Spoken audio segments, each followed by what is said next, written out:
Okay, on this part, let's address the layers. The layers naman. Excuse me. Because, obviously, we have a small problem here. It's really a small problem because the reference is a bit too small. Okay? So, one of the things that you can do with the layer is that you can address this concern by clicking this plus button.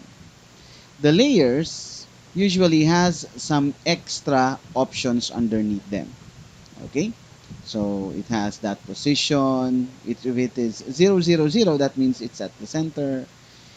Angle for the rotation, but this is the part that we will address, the scale. Scale, you can type here 1, that means 100%. 100% means it will fit there. Our proportionately, it will fit within our file size, the 1920 by 1080 measurement.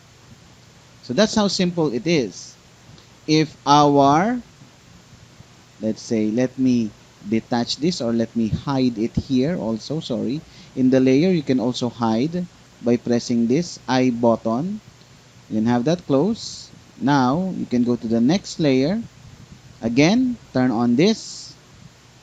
Access the scale. Just type in there 1 and then another 1 on the next axis. That's the y axis, x and y. And then you have your reference scaled.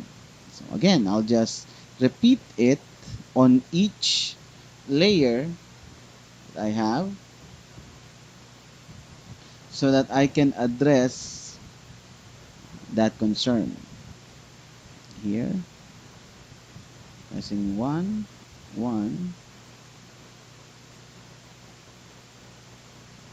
and then here, pressing another 1 and 1, closing and closing.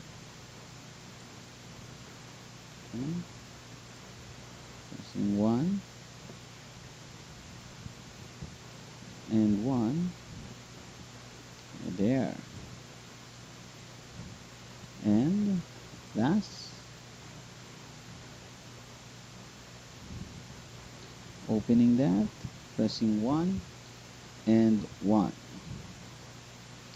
For example, what if I encounter a different situation, or inversely, what if the reference was bigger? Bigger than our screen size or file size. For example, you encountered something like 1.75 by 1.75. So if you encountered a reference that is bigger than our screen size as it is measured here, or as it is showing here, you can type in here 1 and just enter the number 1. It will fit in to our screen size proportionately there. So that is our layer. Short intro to address such problem. So now that I have this prepared, I can now lock all of these so that I will not be editing any or I will not be applying any strokes or brushes or pencils on my reference layers. I'll save and then I will render this.